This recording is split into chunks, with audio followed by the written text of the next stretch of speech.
Apa yang akan kita hadapi ke depan? Peperangan di mana-mana, dan ini berdampak kepada kehancuran ekonomi. Bahkan Indonesia sekarang ini yang sebenarnya tidak ingin terlibat sama sekali, ingin menjadi peacemaker, kalau bisa menjadi sang pembuat perdamaian. Mau tidak mau Indonesia dipaksa sekarang untuk mempersiapkan alutsistanya yang handal. Dan alhamdulillah semua yang saya sampaikan itu ketemu hari ini, terjadi hari ini. Saya insya Allah bukan peramal.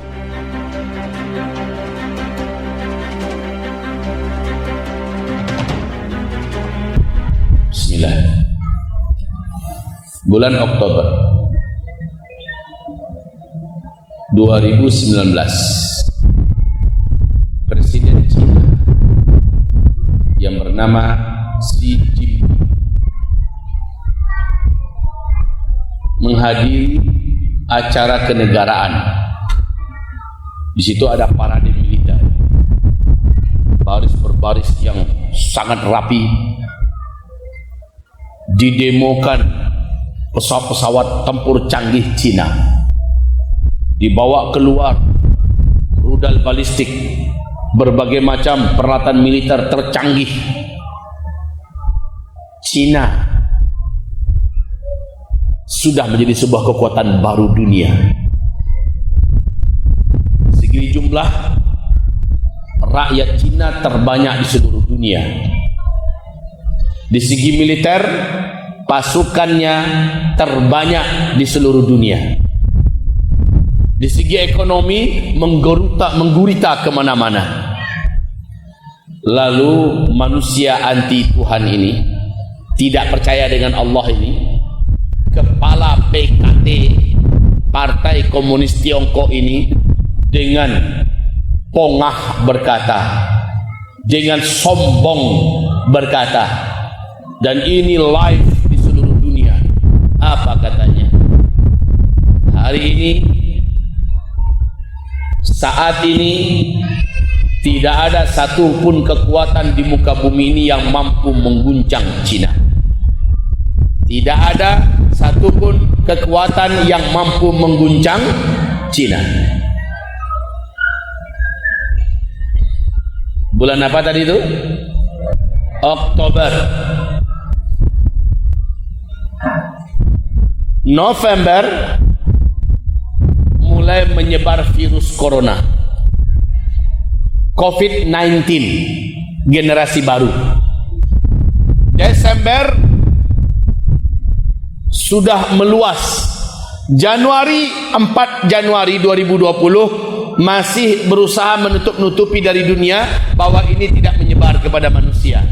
Ternyata 23 Januari secara resmi Cina membenarkan, apalagi ketika Wuhan sudah tanggal 25 Januari Wuhan di lockdown.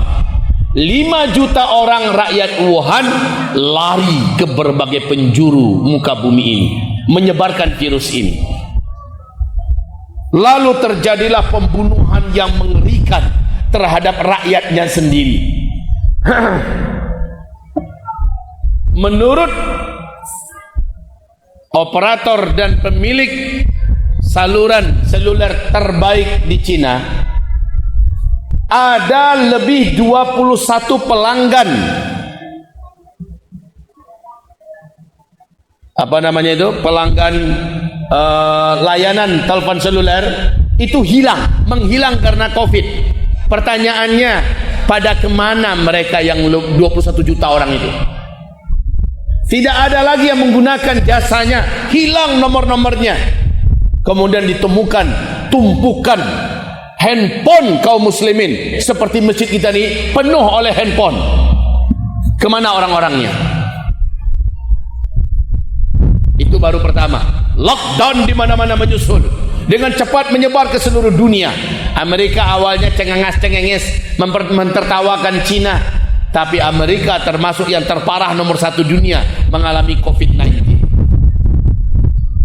Akhirnya seluruh negara, lebih dari 200 negara di seluruh dunia ikut terkena menjadi pandemi global. Belum selesai, gelombang kedua pun datang di Cina. Dan di berbagai seluruh dunia mulai menjalar gelombang kedua. Indonesia dan berbagai negara lainnya mulai muak dan bosan dengan COVID-19. Pak, sampai ada yang berpendapat terserah mau COVID-19, mau COVID apa saja, saya sudah tidak peduli, saya mau cari hidup. Orang sudah tidak peduli, Pak. COVID pun dihadang. Dulu ketakutan, dulu pada keluar, tidak berani. Tapi bagi orang yang tidak beriman, bergelimpangan, tegang-tegang menjadi mayat. Dalam waktu yang sangat dekat, jutaan orang yang sudah terkena di dunia ini. Untuk di Cina, untuk di Amerika saja, jangan cerita Cina dulu, cerita Amerika saja. Dalam waktu hanya 2 bulan ketika COVID masuk ke Amerika, 30 juta orang langsung menjadi pengangguran permanen. 35 juta orang langsung menjadi miskin, Pak.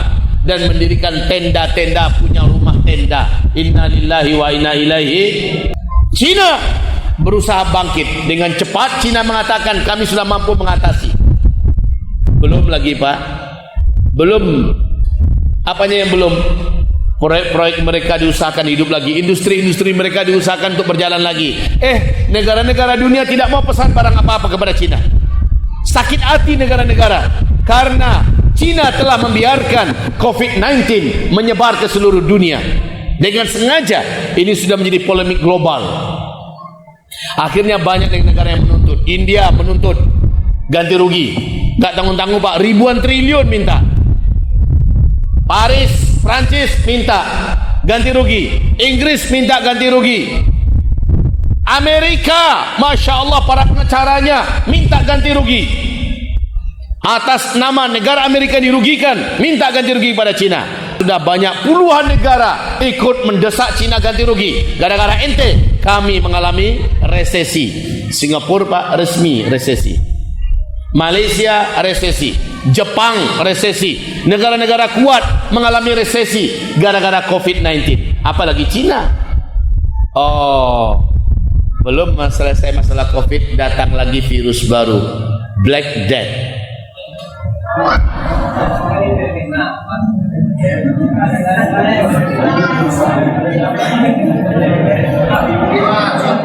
Belum. Kita belum mati. Tadi Black Death itu artinya kematian hitam, virus pes. Ya, Bapak, Ibu yang kami muliakan, belum. Muncul beberapa virus baru, virus flu babi generasi baru, gabungan 3 flu babi sebelumnya, 3 virus jenis baru. Tidak apa-apa, selama Bapak Ibu masih bisa mendengar suara saya, anggap saja ini bahagian daripada hiburan. Kita lanjut. Bapak Ibu yang kami muliakan, tahu tidak Bapak Ibu apa yang terjadi berikutnya dengan Cina hari ini? Yang kemarin mengatakan tidak ada satupun kekuatan yang bisa mengguncang Cina. Cina sudah memasuki bulan kedua hujan tanpa henti, banjir besar, 26 provinsi tenggelam, tingginya sampai malah ada yang 4 meter. Patung Buddha yang ribuan tahun mereka bangun, Pak, itu jaraknya dari sungai standar 6 meter. Sekarang air itu udah nyampe ke kaki Buddha, patung Buddha itu. Mereka punya semacam tower. Tower itu adalah semacam mistar raksasa. Kepala tower itu sekarang sudah tenggelam, Pak. Tinggal pucuknya aja lagi. Ini sudah tenggelam oleh air. Cina sudah macam kiamat sekarang. Republik Rakyat Tiongkok sudah habis-habisan. Tidak terkira angka kerugian yang ditanggung oleh Republik Rakyat Tiongkok, yang kemarin presidennya mengatakan tidak ada satupun kekuatan yang mampu mengguncang Cina. Ditambah dengan gempa-gempa terjadi di Cina, ditambah dengan gunung meletus, badai topan yang mengerikan, ditambah dengan hujan salju sebesar-besar bola pimpong. Ya Allah, mengerikan. Macam apalah negeri itu sekarang, Pak, diobrak-abrik oleh alam. Ketika dia berkata tidak ada satupun yang bisa mengguncang Cina, maka Allah datangkan alamnya bergerak. Ternyata Cina sedang tidak sendirian mengalami bencana berat. Sebelahnya negara yang hampir perang dengan Cina sekarang negara apa, Pak? India. India juga Jaipur sudah tenggelam, ngeri Pak. Tinggal lumpurnya aja sampai menutupi, tinggal atap mobil aja lagi. Di bawah atap ini lumpur aja udah bisa berlari orang di atas lumpur itu. Bapak bayangkan berapa tingginya kadar banjir. Lumpurnya saja sudah menutupi mobil-mobil bemo, mobil minibus, itu tinggal atapnya aja lagi. Sisa bawahnya udah ketimbun oleh lumpur yang dibawa oleh banjir, dan lumpur itu udah padat. Dan sekarang banjir gelombang kedua, banjir gelombang ketiga. Di Cina banjir gelombang kelima. Dua negara yang sama-sama jahat kepada Islam. Betul tidak? RRT anti agama, sangat benci dengan Islam, membantai kaum muslimin di Uighur, Xinjiang, Cina sana. Sementara India bulan Februari mengeluarkan undang-undang baru yang disahkan oleh Narendra Modi. Apa kata sang Perdana Menteri dengan penuh sombong? Tidak ada hak orang Islam tinggal di negara ini. Keluar. Hampir 200 juta orang Islam di India diusir. April eksekusinya katanya. Kalau tidak keluar, kami akan punya cara sendiri untuk menghabisi orang Islam di India. Ditambah itu, banjir dahsyat melanda India. Amerika lumpuh ekonominya, lumpuh sendi-sendi ekonominya. Negara besar sekelas Inggris, Jerman, Perancis, negara-negara yang keren, Rusia sebagai militer terbaik nomor 1 di dunia, ekonominya merosot dengan tajam. Allah punya makar. Wa makaru wa makarallah wallahu khairul. Tidak pernah orang sombong itu berakhir dengan baik, tidak pernah. Siapapun yang sombong ujungnya hina. Iblis mengatakan, saya lebih baik, saya lebih senior, saya lebih pinter, saya lebih teruji. Langsung Allah hinakan. Iblis yang tempatnya di surga, Allah usir, keluar kamu. Tidak pantas orang sombong dalam nikmatku, keluar. Diusir iblis. Siapapun yang sombong, maka dia pasti akan dihancurkan oleh Allah. Maaf saudaraku, lihat saja nasib orang sombong, bagaimana ujung-ujungnya. Bagaimana nasib orang-orang sombong? Rata-rata pemain Superman dalam film bodoh-bodohan itu, orang-orang Hollywood buat Superman.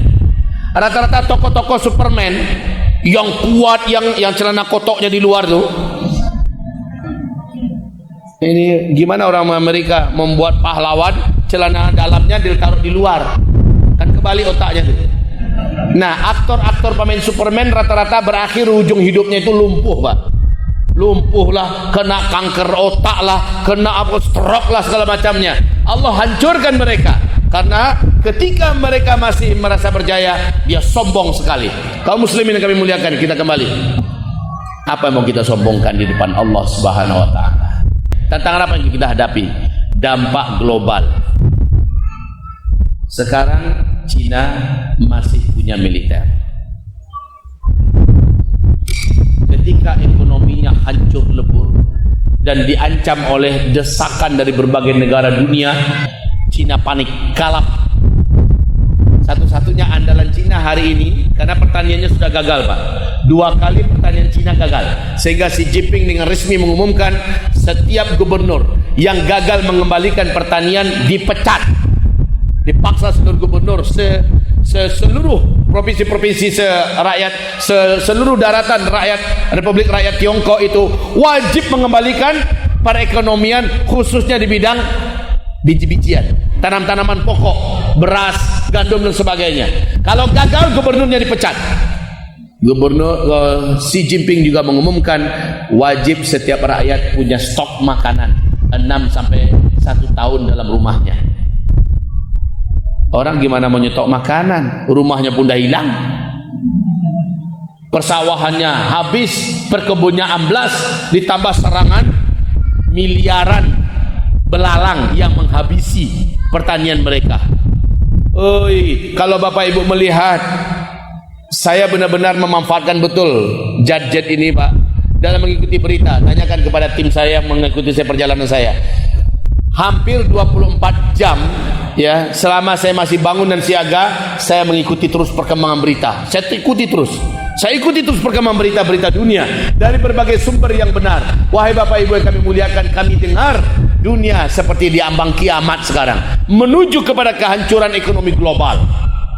Kelaparan akan menjadi ancaman nyata bagi kita semua. Dan yang paling panik adalah negara-negara yang mengandalkan kepada produksi, ya, yang mengandalkan kepada industri, yang mengandalkan kepada pabrik-pabrik, yang mengandalkan kepada otomotif, yang mengandalkan kepada teknologi, yang mengandalkan ekonominya kepada perdagangan, seperti Singapura. Lihat Singapura, Pak, sudah duluan kolaps.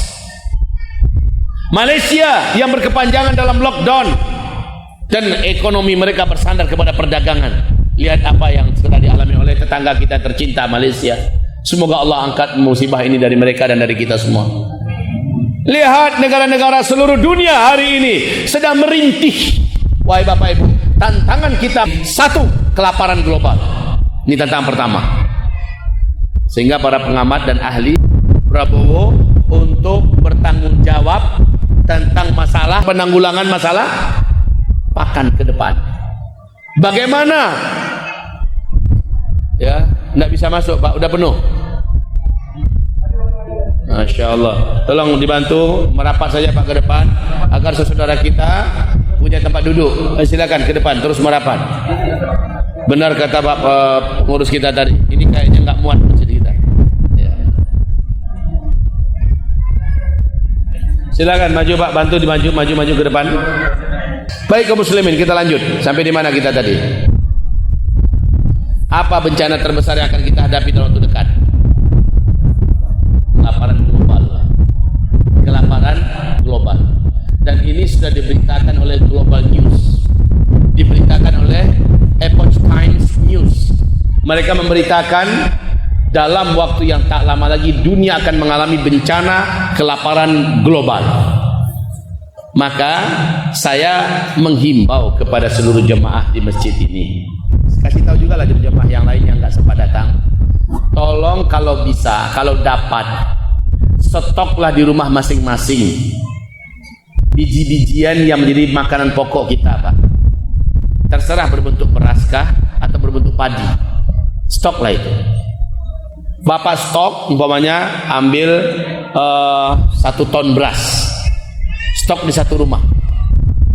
Nanti dipakai, mana yang paling lama dipakai untuk dimasak, ya.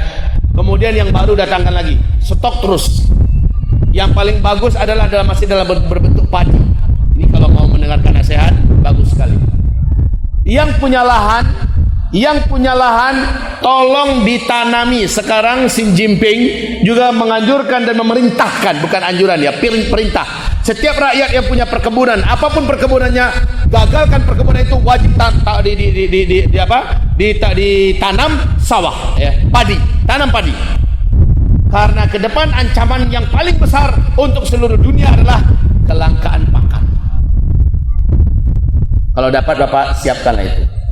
Manfaatkan terus untuk makan, untuk acara-acara, ya. Ambil yang lama, datangkan stok yang baru. Mumpung masih ada. Indonesia mengandalkan ke depan impor-impor, tipis harapan. Tantangan pertama kita. Tantangan kedua yang akan kita hadapi. Jadi kalau yang punya lahan, tolong mulai bercocok tanam. Jangan selalu ke arah sawit aja terus. Sawit itu nggak bisa dimakan, Pak. Di hari-hari genting sawit itu nggak bisa dimakan. Yang bisa kita makan adalah beras. Sediakan lahan untuk kita, setidaknya untuk keluarga kita bercocok tanam berupa sawah. Siapkanlah itu. Semoga nasihat ini berguna. Tantangan kita kedua 1442 Hijriah ini adalah perang secara global. Perang senjata. Orang lapar, suasana perang. Nggak mampu kita bayangkan betapa susahnya ekonomi, Pak, ya. Otomatis ekonomi dalam keadaan terjepit. Disinilah Nabi mengatakan, di akhir zaman kalian akan merasakan gaji yang banyak, duit yang banyak, tapi tak mampu membeli makanan. Gaji banyak, duit banyak, sawit harganya mahal, anggaplah sampai 2.000, 3.000 1 kilo, tapi beras yang dibeli nggak ada. Kalau ada berasnya pasti mahal harganya selangit. Dan itu menjadikan duit tidak ada harganya. Gaji 10 juta, 20 juta, makanan yang mau dibeli nggak ada. Di Amerika saja sudah mulai orang menjarah, Pak. Menjarah, mal-mal dijarah, supermarket dijarah. Kenapa demikian? Mulai lapar. Ketika lapar orang gelap mata dan orang tidak peduli. Apa kata Rasulullah di akhir zaman? Tetangga akan mendatangi tetangga, merampok makanan yang ada di tetangga sampai membunuh tetangganya sendiri. Hadis sahih riwayat Imam Bukhari. Suasana lapar menjadikan tetangga rela membunuh tetangganya sendiri yang padahal dulu adalah kawan sepermainannya, sahabatnya, tapi karena lapar dia akan bunuh tetangganya. Dalam kondisi kelaparan itu, kata Rasulullah, orang-orang beriman melewati kuburan. Apa kata orang beriman? Kalaulah saya yang menghuni dalam kuburan itu, alangkah ringannya hidup ini. Saking beratnya beban hidup di atas tanah, mereka berharap kalau dia yang di dalam tanah. Ini orang beriman loh Pak, lewat kuburan dia berharap kalau dia mati saat itu. Tapi kan orang beriman tahu, minta mati apalagi bunuh diri haram hukumnya. Orang beriman tahu itu, maka mereka tidak akan mau minta mati. Tapi hidup terasa berat. Inilah dia yang akan kita tanggung. Kelaparan global, perang global. Kalau masalah perang, sesuatu yang paling benci dan paling kita takuti seluruhnya terjadi. Saya paling benci dengan perang. Wallahi demi Allah Bapak Ibu, kalau boleh kita memilih, terjadi perang, lari kita ke hutan, itu lebih baik. Bawa keluarga lari ke hutan, bertahan hidup dengan cara kita. Karena peperangan itu menghancurkan segala-galanya, memisahkan keluarga, memporak-porandakan usaha, menghancurkan segala sendi-sendi kehidupan. Apa yang diinginkan dari perang? Awas, sebagian anak muda ada yang berpikiran singkat, kapan kita perang nih, kapan kita perang. Memang mau didapat apa dari perang?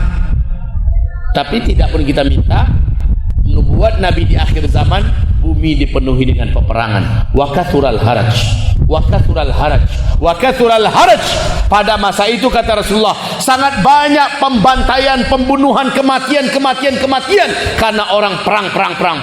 Amerika sekarang sudah menyebarkan kapal-kapal induknya persiapan perang melawan Cina, perang melawan Turki, perang melawan Rusia. Cina bersiap-siap perang melawan India, siap-siap perang melawan Taiwan, siap-siap perang melawan Filipina, melawan Vietnam, melawan Jepang. Bahkan Indonesia sekarang ini yang sebenarnya tidak ingin terlibat sama sekali, ingin menjadi peacemaker, kalau bisa menjadi sang pembuat perdamaian. Mau tidak mau Indonesia dipaksa sekarang untuk mempersiapkan alutsistanya yang andal karena mempertahankan kedaulatan dan kehormatan bangsa dan negara ini.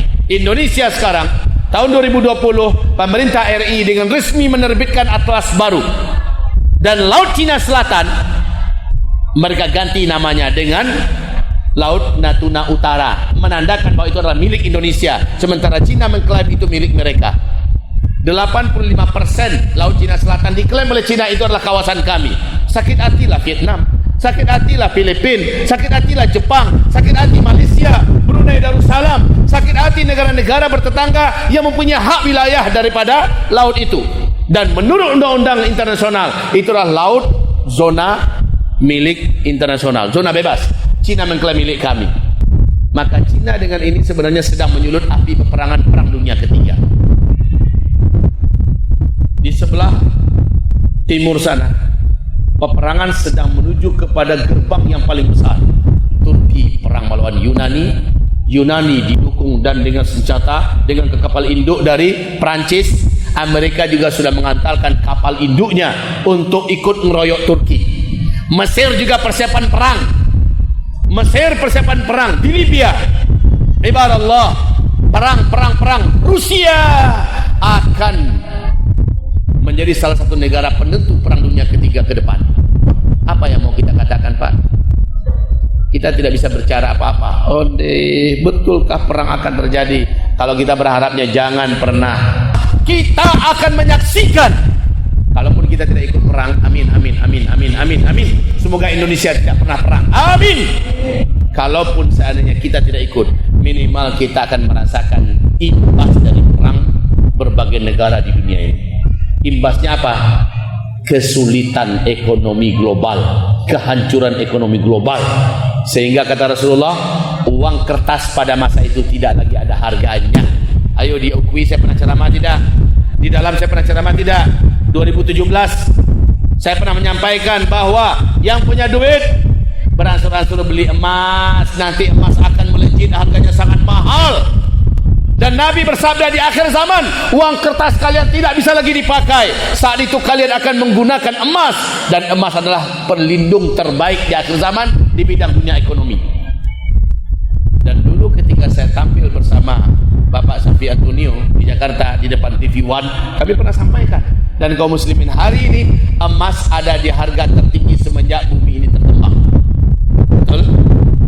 Dulu saya sudah sampaikan, ayo beli emas, beli emas. Emas akan sangat mahal. Sekarang bagaimana caranya lagi? Dulu saya katakan, ada duit sedikit simpan, jangan simpan berbentuk duit. Belikan emas 1 kilo, 2 kilo, simpan dulu. Kenapa Bapak ketawa? Kita ini bangsa yang kuat. Kita ini orang-orang yang Masya Allah kaya. Kalau Bapak tidak percaya diri, 1 kilo, 2 kilo saya turunkan. Ada duit, belikanlah emas 1 gram, 2 gram, simpan. Silakan emas berbentuk batangan, berbentuk dinar, antam, ya, emas murni, logam mulia dan sebagainya, silakan. Perhiasan silakan. Jika Bapak tidak lakukan, Bapak hanya bangga dengan angka-angka di rekening, ada deposito pula, sudahlah. Yang tidak punya tabungan emas akan menyesal, insya Allah akan menyesal. Kecuali yang mau ditabung betul-betul, yang nggak ada, apa yang mau disesalkan?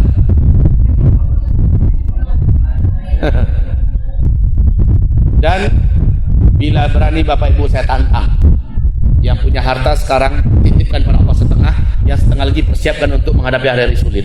Ngerti maksud saya? Dititipkan pada Allah setengah. Dititipkan pada Allah setengah, ngerti maksudnya kan? Dan itu bisa diminta Pak, bisa diminta tunai kepada Allah di hari-hari susah. Ingat baik-baik, amal soleh yang hari ini kita kerjakan wahai kaum muslimin, bukan bisa kita nikmati nanti setelah hari kiamat saja, tidak. Di dunia bisa kita minta lagi pada Allah. Nabunglah kepada Allah yang rajin.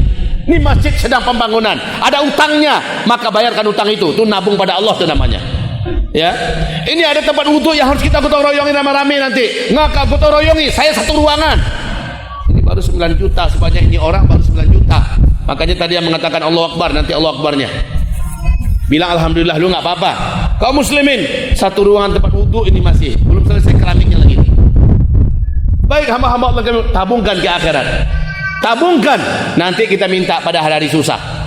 Hari-hari susah, apa kata Rasulullah, man sarrahu ayyastajiballahu lahu 'inda syada'idi wal karib falyukthir du'a 'inda raha. Orang yang ketika genting, ketika emergensi, ketika susah, dia minta kepada Allah pertolongan, dia minta kepada Allah perlindungan, dia minta kepada Allah kelengkapan, dia minta kepada Allah kekenyangan, Allah berikan langsung kepadanya di saat-saat susah itu.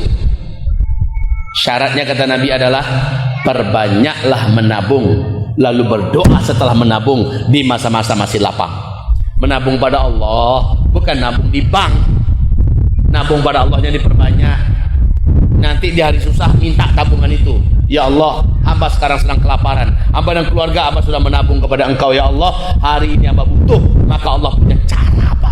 Allah punya banyak cara, dan Allah maha perkasa untuk mengenyangkan perut bapak ibu dan keluarga, untuk menjaga kestabilan dan menjaga kesinambungan hidup bapak ibu dan keluarga. Di hari-hari susah itu tabungan kita pada Allah bisa kita minta. Belum tentu ke bank kita tarik dana, ternyata dana di bank sudah nggak ada, ternyata dana di bank sudah habis, atau ternyata dana di bank, atau ada kendala teknologi, mungkin karena perang nuklir sana sini, akhirnya mengalami kegagalan internet, akhirnya mengalami putusnya listrik, dan kita nggak bisa narik dana, gigit jari. Ayo sekarang solusinya nabung pada Allah yang banyak, nabung pada Allah yang banyak. Bapak masih ingat 3 orang lelaki yang terkurung di dalam gua? Masih ingat? Laki-laki ini nggak pernah janjian untuk ada di dalam gua itu. Karena hujan lebat, mereka dalam perjalanan, maka satu persatu masuk dalam gua itu. Batu yang sangat besar menggelinding dari atas langsung menutup di mulut gua yang kecil itu, yang bisa hanya masuk untuk 1 orang. Menutup, batunya besar, 30-50 orang pun mendorong batu itu nggak akan mampu bergerak, batunya besar sekali. Bagaimana Pak? Tabungan amal mereka mereka sebutkan kepada Allah, dan dengan itulah Allah tolong mereka. Yang satu berdoa, ya Allah, hamba dulu punya orang tua, hamba berbakti pada orang tua hamba sepenuh hati, ya Allah. Kemana-mana orang tua hamba gendong terus, ya Allah. Ya Allah, sampai mati orang tua hamba, hamba berikan pelayanan terbaik. Bila Engkau ridha, ya Allah, dengan seluruh yang hamba lakukan pada orang tua hamba, jadikanlah ya Rabb pintu yang batu yang menutupi gua kami ini terbuka. Bergeraklah batu besar itu, tapi masih tangan yang baru terbuka. Yang masih tangan baru bisa masuk. Cahaya udah masuk ke dalam gua. Yang kedua berdoa, ya Allah, dia sebutkan amal solehnya, lalu dia minta tolong hamba hari ini, ya Allah. Amalannya itu mampu menggerakkan 2/3 daripada batu yang begitu besar. Masih paha yang masih bisa keluar, masih belum bisa badan dan kepala lagi badan, ya. Yang ketiga, ya Allah, hamba sedekahkan semua pencarian hamba kepada tukang yang dulu kerja dengan hamba, kepada pegawai yang dulu kerja dengan hamba, habis semuanya diambilnya. Bila Engkau ridho itu, ya Allah, maka bukakanlah, selamatkan kami. Bergeraklah seluruh batu, keluar mereka seluruhnya. Hadis ini sahih. Coba lihat amalan yang kita amalkan di dunia ini, ternyata di hari-hari genting bisa dipanggil, Pak. Bisa dipanggil untuk menyelamatkan kita. Bisa diminta. Nabi Yunus, masih ingat kisah Nabi Yunus? Masih ingat kisah Nabi Yunus? Jawab, apa kisah Nabi Yunus yang paling terkenal sampai hari kiamat? Beliau hidup di dalam perut ikan. Hut ini adalah ikan terbesar yang ada di dasar samudera. Faltakamahu, ya. Lalu akhirnya ikan hut pun menelannya. Pertanyaan, Pak, Ibu, di dalam perut ikan itu Nabi Yunus dapat udara nggak untuk menghisap oksigen? Pak, jawab. Tidak. Hidup tidak Nabi Yunus? Hidup. Kok bisa tanpa udara 40 hari 40 malam bisa bertahan hidup tanpa oksigen, Pak? Kita 1 menit aja ditutup hidung kita ini, ditutup mulut kita, kelepek-kelepek, insya Allah. 40 hari 40 malam tanpa oksigen. Pertanyaan yang kedua, ada makanan tidak selama 40 hari 40 malam dalam perut ikan itu? Tidak. Tapi hidup nggak Nabi Yunus? Dari mana makanan dia dapat untuk bisa bertahan dan melanjutkan hidup? Dari mana? Nggak ada makanan. Pertanyaan yang ketiga, ada minuman tidak? Kalau nggak ada makanan, oke lah, asal masih ada air yang mau diminum, masih bisa melanjutkan hidup. Pertanyaannya, dapat air minum nggak Nabi Yunus dalam perut ikan? Jawab Bapak Ibu, dapat air minum tidak? Tidak. Tidak ada oksigen, tidak ada makanan, tidak ada air minum. Kok bisa bertahan hidup 40 hari 40 malam? Hah? Ada cahaya tidak dalam perut ikan? Bisa Nabi Yunus jalan-jalan ke sana kemari? Lebih daripada lockdown, Pak. Lebih daripada lockdown. Nggak ada makanan, nggak ada minuman, nggak ada udara, nggak ada cahaya, nggak bisa kemana-mana. Tapi hidup. Kenapa hidup? Allah menyebutkan alasannya dalam Al-Quran. Laula an kana minal musabbihin lalabitha fi batnihi ila yaumi yub'atsun. Kalaulah bukan dia orang yang suka beramal, banyak berzikir dulu ketika masih di daratan, pasti dia akan tinggal dalam perut ikan itu sampai hari kiamat.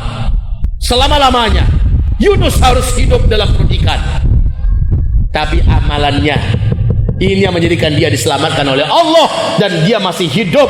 Jadi maaf Bapak Ibu, kesimpulan pengajian kita malam ini adalah jangan Bapak Ibu berpikir amal soleh kita hari ini yang kita kerjakan, kita buat, kita amalkan hanya bisa berguna ketika kita sudah mati. Tidak. Hanya berguna saat kita nanti sudah di padang mahsyar. Tidak. Bukan hanya ketika kita sudah mati, tapi masih hidup kita di dunia, amalan itu bisa menolong kita. Amalan kita ini bisa menolong kita. Bahkan kata Rasulullah SAW, siapa yang ingin dilapangkan Allah urusannya, dibebaskan oleh Allah hutang-hutangnya. Kalau cerita hutang nih kayaknya wajah-wajah terbelit hutang banyak sih. Iya. Nggak ada yang nggak terbelit utang. Akhir bulan sudah megap-megap mikirin bank sudah mau ngejar.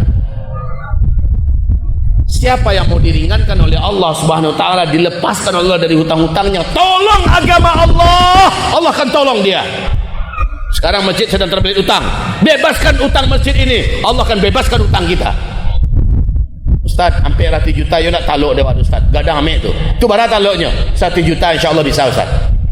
Jadi masukkan 100 juta. Ya Allah, hamba punya utang 1M, hamba ingin 100 juta ini Allah membebaskan utang hamba 1M. Pasti Pak. Ini akidah lagi, akidah. Karena kita memang tidak bisa mencoba-coba. Cibo dulu kok kalai. Awak mulai 10 juta dulu. Tidak bisa mencoba-coba, jangan mencoba-coba. Dengan Allah tu nggak boleh coba-coba. Tapi wajib yakin, karena Allah berfirman di dalam hadis kursi Sahih Bukhari Muslim, ana inda zanni abdi bi. Saya sesuai dengan keyakinan hamba kepada saya. Kalau dia yakin saya akan bebaskan dia dari hutangnya, syaratnya bebaskan hutang agama saya. Ini hutang agama Allah, itu masjid ini dibangun, ada hutang, bebaskan. Berapa Bapak sanggup? Maksimal kesanggupan saya adalah 50 juta. 20 juta bagi saya ini sudah sangat besar, karena memang saya bukanlah orang kaya. Tapi 20 juta ini sanggup saya. Cuma saya punya utang 200 juta. Jangan lupa, apa yang kamu lakukan untuk agama Allah, Allah akan kembalikan paling sedikit 10 kali lipat. Kalau 20 juta, kembaliannya 200 juta. Utang kita 200 juta, Allah lunaskan karena kita menginfakkan, mensedekahkan harta kita untuk menolong agama Allah Subhanahu wa taala. Saudara, ini bukan main-mainan dan tidak perlu saudara ragu. Bapak Ibu ragu kepada Allah, ragu kita. Di akidah kita ini yang sudah lemah sekali. Kita ragu kalau Allah akan menolong saya. Innalillahi wa inna ilaihi rajiun. Sebenarnya saya tidak ingin bercerita, tetapi sesekali bolehlah. Dan saya mengingatkan saja kisah 1 lembar saya yang menjadi 20 lembar. 1 lembar dulu uang kertas 100.000 yang dari plastik bahannya, masih ingat? 100.000 dari plastik dulu bahannya. Saya ada pertemuan ulama dan dai seluruh Indonesia di Jakarta. Ketika itu Pak, masih tahun 2002 ada pertemuan dai dan ulama di Jakarta. Saya bawa uang ala kadarnya. Terakhir sisa uang saya hanya 100.000 itu aja lagi Pak. Uang kertas merah dari plastik bahannya dulu. Saya simpan cantik di dompet saya. Pikir saya uang 100.000 itu akan saya bawa pulang untuk jadi ongkos mobil naik bus Pak. Bangku serap nggak apa-apa lah, nanti saya akan bayar 75 atau 80.000, sisanya untuk makan di jalan.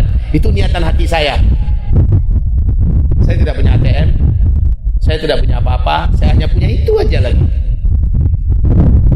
Teringatlah oleh saya bahwa saya punya kenalan Presiden Direktur PT Taspen di Jakarta,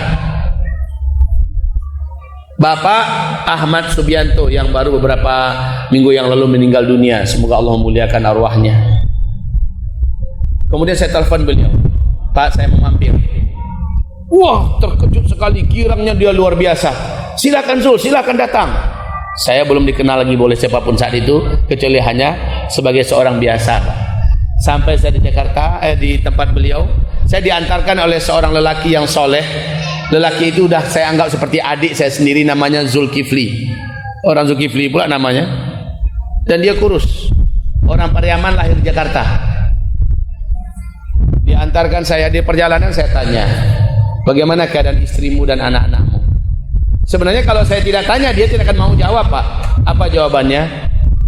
Istri saya sedang sakit, anak-anak juga sedang tidak sehat.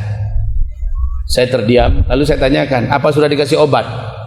Apa katanya? Boro-boro mau ngasih obat. Untuk makan saja, udah masuk hari kedua nih, kami nggak punya apa-apa. Masya Allah. Terus gimana kata saya? Kalaulah ada uang di tangan 100.000 aja, mungkin sudah bisa lah bernafas sedikit banyaknya. Dia sebut angka yang ada di kantong saya Pak. Kalaulah ada uang 100.000 aja katanya, mungkin saya sudah bisa beli obat, beli makanan, macamnya. Bergetar hati saya. Dia sebutkan angka itu, cuma segitu yang saya punya. Pikir hati saya, kalau ini saya kasih, saya pulang pakai apa? Saya tinggal di Sumatera Barat. Bapak Ibu, udahlah, udah bulat di hati saya. Inilah gunanya ilmu ya. Ilmu itu memberikan motivasi. Allah kan ada. Itu aja keyakinan saya. Sampailah saya di rumah Bapak Ahmad Subianto almarhum. Kemudian dihidupkan belnya dari luar. Muncul kepala beliau, girang sekali. Mama, lihat siapa yang datang. Siapa yang datang, Ma? Saya dulu bimbing beliau ibadah haji Pak di Tanah Suci tahun 1994. Dan itu sangat berkesan bagi beliau. Sampai-sampai beliau menulis buku dan menyebutkan nama saya dalam bukunya. Titik balik perubahannya menjadi lelaki muslim yang soleh setelah berjumpa dengan saya di Tanah Suci. Saya menjadi pembimbing ibadah hajinya. Itu berkesan sekali bagi dia. Dia sambut saya dengan sangat meriah. Istrinya juga senang, keluarganya.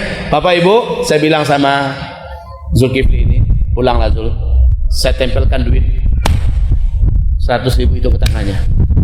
Saya katakan, bawa ini pulang, beri makan anak istrimu dan belikan obatnya. Saya lihat matanya berkaca-kaca. Dia masih berusaha menolak karena dia orang terhormat Pak. Dia walaupun miskin, dia pantang minta-minta.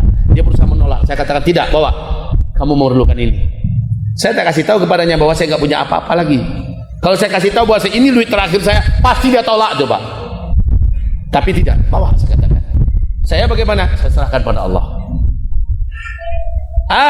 Saya dijamu makan. Ngobrol kami jam 11 malam. Beliau bercerita, beliau bertanya tentang masalah dakwah saya di Sumatera Barat. Saya ceritakan padanya. Lalu ketika saya jam 3 dini hari terbangun, saya lihat beliau udah tahajud duluan. Kalah saya Pak. Dia udah tahajud duluan. Habis itu kami ke masjid subuh bareng. Habis subuh, dia ajak saya makan pagi. Lalu apa katanya? Zul, pesawat Anda jam berapa nanti? Pesawat? Kenapa Pak? Saya bilang, biar saya suruh sopir saya ngantarkan Anda ke airport. Mak, jadi kacau ini Pak. Saya diantarkan ke airport, lalu saya ditinggal. Saya mau kemana? Saya katakan, nggak usah Pak, beres. Saya insya Allah bisa sendiri. Bapak nggak usah ngerepotkan diri. Enggak, saya ada punya banyak mobil. Anda lihat di luar, mobil mewah Pak. Anda lihat, salah satu sopir saya akan suruh berangkat mengantarkan Anda. Ini tanda saya sayang dan hormat kepada Anda. Saya katakan, Pak, terima kasih banyak. Saya banyak lagi mau disinggahi sana kemari nanti. Dan tiket pesawat juga belum saya beli. Oh, nggak apa-apa, beli aja di sana katanya. Nanti sopir saya langsung antarkan. Anda mau kemana? Udah diikat saya Pak, susah mau melepaskan diri. Hamba-hamba Allah yang saya cintai, ini saya ingin kita semua mengambil ibrah ya. Bapak Ibu yang kami muliakan, selanjutnya beliau maksa untuk tetap diantarkan saya ke airport oleh sopirnya. Saya berpikir keras, gimana caranya ya? Adalah pasrah. Ayolah Pak, kalau gitu. Oke, dia suruh sopirnya ngantarkan saya dengan mobil terbaik, mobil termahal Pak. Naik mobil termahal seumur hidup, sekali hidup di saya, baru di situ. Setelah sarapan, dia masuk ke kamarnya. Saya masih minum itu. Terdengar dari balik kamar dia ada bunyi khusus Pak.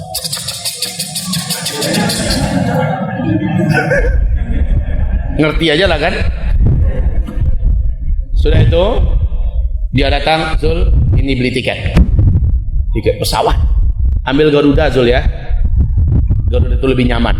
Ternyata dia dulu pernah orang petinggi Garuda juga dulu. Saya lihat itu dulu Pak, asli nih, saya nggak mimpi. Terus dia tulis lagi di apa namanya itu yang ditulis itu Pak, cek. Cek, Anda butuh motor kan untuk dakwah? Iya Pak, betul. Ini Anda bayar apa tuh jadikan uang tunai beli motor untuk dakwah. Hanya dari satu lembar loh Pak, satu lembar jadi 20 lembar tunai, uangnya baru semua, dan ditambah ada juga kwitansi, cek ya, untuk beli sebuah sepeda motor pertama yang saya punya di muka bumi ini. Masya Allah, saya terima, saya diantarkan ya, dipeluk erat-erat dan hangat oleh beliau. Masya Allah, kaum muslimin kami muliakan. Orang yang dalam kesusahan kita tolong, Allah tolong kita yang susah. Agama Allah yang sedang susah kita tolong, maka hidup kita sekeluarga besar, dunia akhirat akan Allah tolong. Ini janji Allah. Sambutlah dengan keyakinan, sambutlah dengan keyakinan. Hamba-hamba Allah yang saya cintai, ke depan kita akan resesi global. Indonesia dan seluruh dunia kesusahan hidup, tabungkan kepada Allah sebagian harta kita. Lihat, di masa-masa susah, tabungan itu akan kita terima tunai dari Allah bunganya. Sementara intinya yang berbunga di akhirat memberatkan timbangan amal soleh kita. Masalah ketiga itu tadi. Masalah pertama kita apa? Kelaparan global. Solusinya apa? Usahakan kita bisa nyetok biji-bijian di rumah kita, termasuk jagung-jagung kering. Tidak apa-apa Pak, nanti Bapak baru tahu kebun kita yang ada olah, mau ditanami ubi kek, mau ditanami, mau dijadikan sawah, itu yang paling bagus. Itu yang saya sarankan. Yang kedua, apa yang akan kita hadapi ke depan? Peperangan di mana-mana, dan ini berdampak kepada kehancuran ekonomi global. Kita akan susah seluruhnya Pak. Ya, kalau begitu insya Allah imbauan saya adalah tolong rapatkan barisan Bapak dengan tetangga, tolong akrab, karena orang dalam kondisi lapar, ekonomi sedang susah, dia akan menjarah kemana-mana, dia akan membunuh kemana-mana. Kalau kita dengan tetangga akrab dan rapat, enak Pak, terjadi apa-apa cepat langsung kompak, pagar betis ya. Kemudian kampungnya masing-masing tolong juga dipersiapkan, ada pos-pos di mana pos itu wajib dijaga oleh para pemuda. Dari sekarang buat kekompakan menghadapi segala macam kondisi sulit, harus saling bahu membahu. Solusi kedua. Solusi ketiga, saya menyarankan kepada Bapak Ibu semua, tolong dari sekarang, wahai Bapak Ibu yang kami cintai, Bapak menabunglah dalam bentuk emas kalau memungkinkan. Sebagian harta Bapak Ibu yang ada titipkan pada Allah Subhanahu wa ta'ala. Yang keempat yang akan Bapak Ibu hadapi ke depan, bencana-bencana alam yang teramat sangat besar dan dahsyat.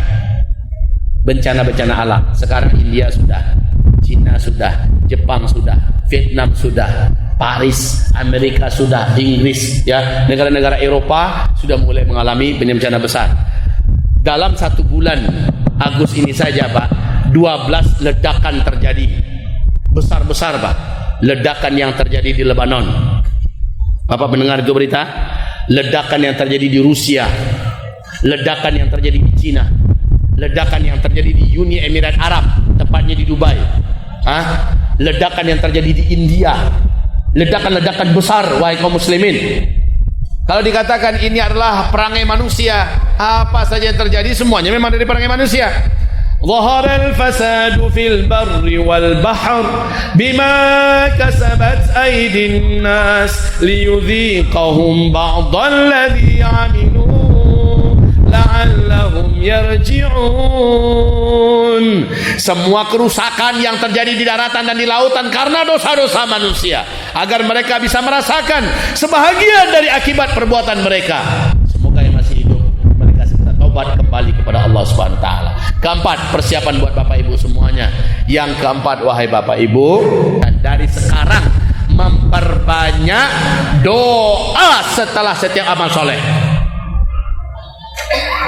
Please, saya harap Bapak jangan malas berdoa.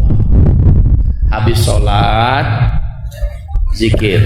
Habis zikir, sholat sunat rawatib ba'diyah. Lalu berdoa. Berdoa.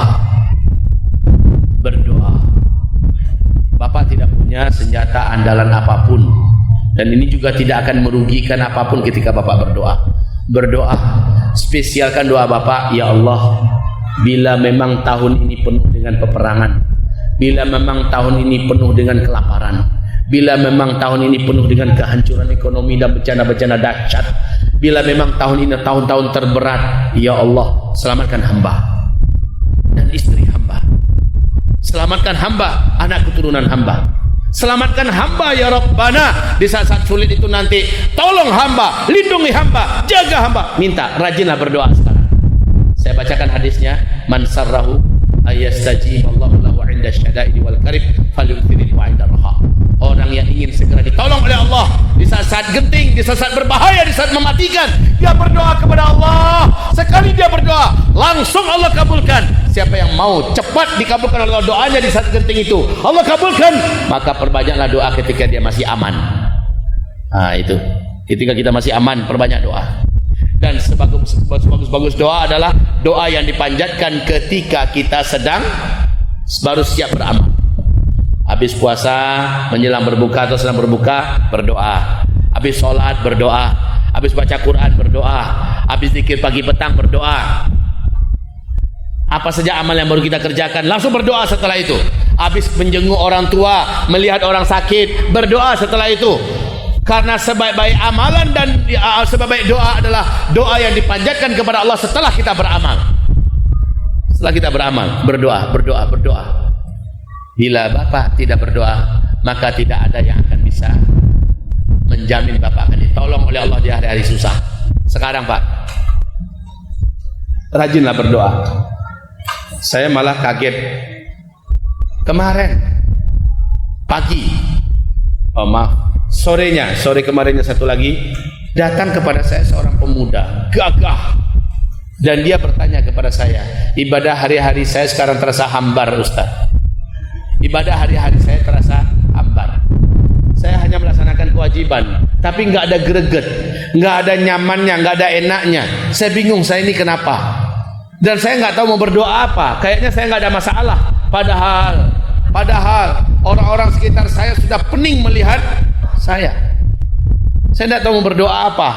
Kayak kehilangan orientasi hidup, kayak kehilangan siapa Allah, di mana Allah, bagaimana Allah, dan apa yang bisa dibantu oleh Allah untuk dirinya. Padahal dia di hari-hari ke depan sangat memerlukan 100% pertolongan demi pertolongan Allah.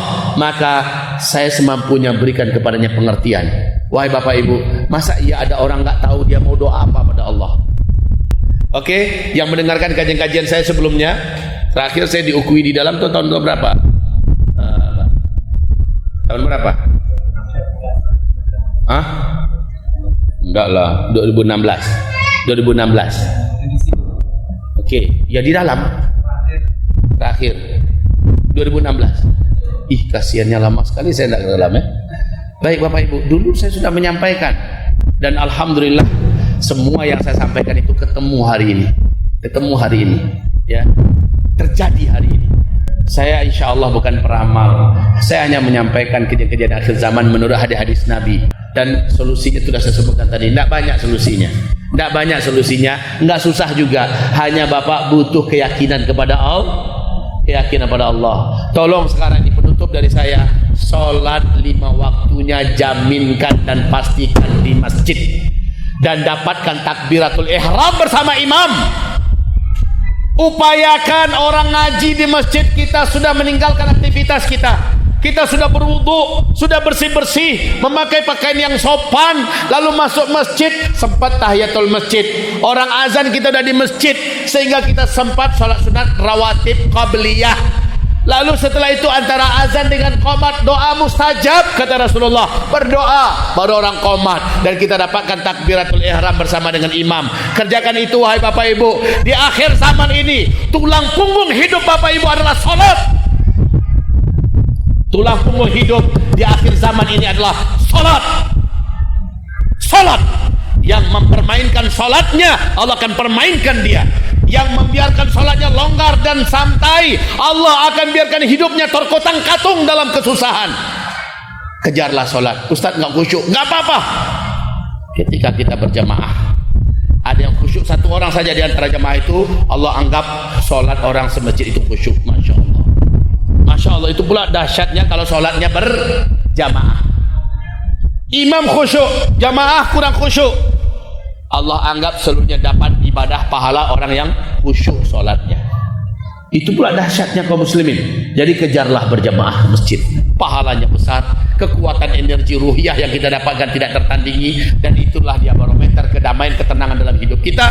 Semoga apa yang kami sampaikan ini kepada Bapak Ibu diamalkan. Lihat hasilnya nanti. Sempat di antara Bapak Ibu, khususnya yang laki-laki loh ya, yang laki-laki, kalau terjaga sholatnya 40 hari, 40 malam, subuh, zuhur, asar, maghrib, isya, terjaga berjamaah bersama imam di masjid, tidak ketinggalan takbiratul ihram bersama imam, terjaga selama 40 hari 40 malam, dijamin kata Rasulullah, 2 hal Allah akan bebaskan dia. 2 hal. Yang pertama, selagi dia hidup di dunia sampai dia mati, dia tidak akan pernah menjadi orang munafik sampai dia mati. Allahu Akbar. Yang kedua, di akhirat kata Rasulullah, satu kali pun Allah tak izinkan telapak kakinya menginjak di dasar neraka jahanam. Dia tidak akan pernah memasuki neraka jahanam walau hanya 1 detik. Allahu Akbar. Jaga itu sholat 40 hari 40 malam berjamaah bersama imam di masjid. Bapak-bapak lo ya. Kalau ibu-ibu bagaimana? Ibu-ibu kan ada haidnya, ibu-ibu kan ada nifasnya, ibu-ibu kan gak wajib ke masjid. Kalau ke masjid silahkan, gak dilarang. Tapi kalau ibu-ibu pas orang azan, ibu sudah di atas sajadah. Nah itu loh bu, orang azan di masjid, ibu sudah di atas sajadah. Rutin kan itu, subuh, zuhur, asar, maghrib, isya. Laksanakan sholat rawatib qabliyah, laksanakan rawatib ba'diyah, ya. Kerjakan itu secara rutin. Habis itu berdoa. 40 hari 40 malam bagaimana kami Ustaz? Dapatkah kami pahala seperti yang bapak-bapak dapatkan? Ya. Lagi pula pahala bapak yang pergi ke masjid mengalir kepada istrinya tanpa mengurangi pahala kita sedikit pun. Masya Allah. Jadi ibu asung suaminya, bang, orang udah mau azan, ayo bang ke masjid. Asung suaminya, ini sarung sudah siap, ini parfum sudah siap, ini pakaian bersih sudah siap, ayo bang, nanti abang pulang minuman hangat sudah tersedia, makanan enak insya Allah sudah adik masakkan, ayo bang ke masjid. Karena pahala suami yang di luar mengalir untuk istri yang solehah di rumah. Itu.